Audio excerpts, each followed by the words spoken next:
आदाब नाजरीन, मिली डाइजेस्ट में आपका इस्तकबाल है। मैं आपका मेज़बान मुबारक उमरी।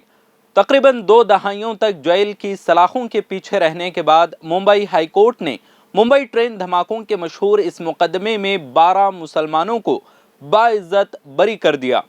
ये एक ऐसी हकीकत है जो हमारी एजेंसीज के चेहरे से नकाब नोच लेती है, जहां इंसाफ इतना सस्ता है कि किसी भी बेगुनाह को 18 साल जेल में रखना भी निज़ाम का मामूल बन चुका है। 210 जाने गई थीं और एजेंसियां बस किसी भी मुसलमान को पकड़कर अवाम के सामने दहशतगर्द साबित करने की कोशिश में लग गईं। लेकिन 18 साल बाद मुंबई हाई कोर्ट ने दो टोक फैसला सुना दिया कि प्रोसिक्यूशन अपने केस को किसी भी जाविये से साबित ना कर सका। ना गवाह मजबूत, ना सबूत काबिल एतबार, बल्कि अदालत ने कहा कि प्रोसिक्यूशन मुकम्मल नाकाम रहा है। ना बम का कोई लिंक मिला, ना हथियारों का कोई सबूत, और जो गवाह थे उनकी शहादत भी कमज़ोर और शक से भरी हुई थी। अदालत ने कहा कि प्रोसिक्यूशन के पास उनके खिलाफ कोई ठोस सबूत नहीं था और ये कि तफ्तीशी एजेंसियों ने झूठे बयानात और तशद्दुद के जरिए उन्हें फंसाने की कोशिश की थी। 11 जुलाई 2006 को मुंबई के लोकल ट्रेनों में 7 बम धमाके हुए, जो भारत की तारीख के बदतरीन दहशतगर्द हमलों में शुमार होते हैं। 2015 में एक खुसूसी अदालत ने 12 मुसलमानों को मुजरिम ठहराते हुए 5 को फांसी और 7 को उम्र कैद की सजा सुनाई थी। 21 जुलाई 2025 को मुंबई हाई कोर्ट ने तमाम सजाएं कलादम करते हुए कहा कि प्रोसिक्यूशन नाकाम रहा, सबूत जाली थे और गवाह नाकाबिले एतबार थे। अदालत ने कहा कि बम, असलहा या नक्शों का कोई ठोस सबूत नहीं मिला और ना ही ये साबित हो सका कि मुल्जिमान का धमाकों से कोई ताल्लुक था। मुल्जिमान के वकला ने दावा किया कि पुलिस ने उन पर तशद्दुद करके झूठे एतराफ़ात लिए, जिसे अदालत ने तस्लीम किया। तो फिर सवाल यह है कि 18 साल तक ये मुसलमान नौजवान किस जुर्म की सज़ा काटते रहे? सिर्फ मुसलमान थे इसलिए, या बस नाम की बुनियाद पर किसी को दहशतगर्द कहा जा सकता है?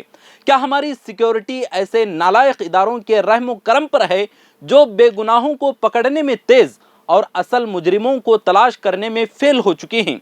अफसोसनाक पहलू यह है कि एक मुल्जिम कमाल अंसारी जेल में ही कोरोना से मर गए, यानी वो तो अपनी बेगुनाही देख भी ना पाए। तो उनकी मौत का जिम्मेदार कौन है? क्या एजेंसियां कभी इसका जवाब देंगी? क्या मुल्क में बसने वाला हर मुसलमान किसी भी बम धमाके के बाद सबसे आसान टारगेट है? क्या सबूत से ज्यादा मजहब देखा जाता है? उन 12 अफराद की जिंदगी के 19 साल जाया हो गए। कमाल अंसारी जैसे मुल्जिमान जेल में ही मर गए और दीगर ने अपनी जवानी सलाखों के पीछे गुजार दी। अब्दुल वाहिद शेख जो 2015 में बरी हुए थे, उन्होंने कहा कि हुकूमत को असल मुजरिमों को ढूंढना चाहिए, ना कि बेगुनाहों को निशाना बनाना चाहिए। 12 मुसलमानों की जिंदगियां तबाह हो गईं, लेकिन हकीकी मुजरिम अब भी आज़ाद हैं। क्यों पकड़े गए ये 12 मुसलमान? क्या सिर्फ इसलिए कि वो मुसलमान थे? हकीकी दहशतगर्द कौन हैं? अगर ये बेगुनाह थे तो फिर असल मुजरिमों की तलाश क्यों नहीं हुई? क्या एजेंसियां नाअहल और नालायक हैं? अदालत के अल्फाज में पुलिस के दलाइल पर यकीन करना मुश्किल है।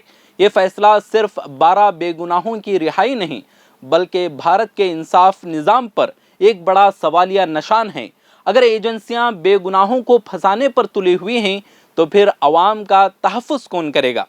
दूसरी तरफ गुजरात एटीएस ने फिर 4 नौजवानों को सोशल मीडिया पर अलकायदा से जोड़कर गिरफ्तार किया है।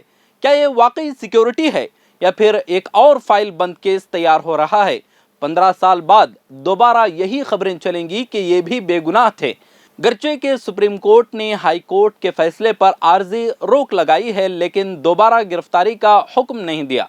ये भी साबित करता है कि केस कमज़ोर है, नीयत मशकूक है। नाजरीन, हमारी आवाज़ ही इंसाफ की सबसे बड़ी ताकत है।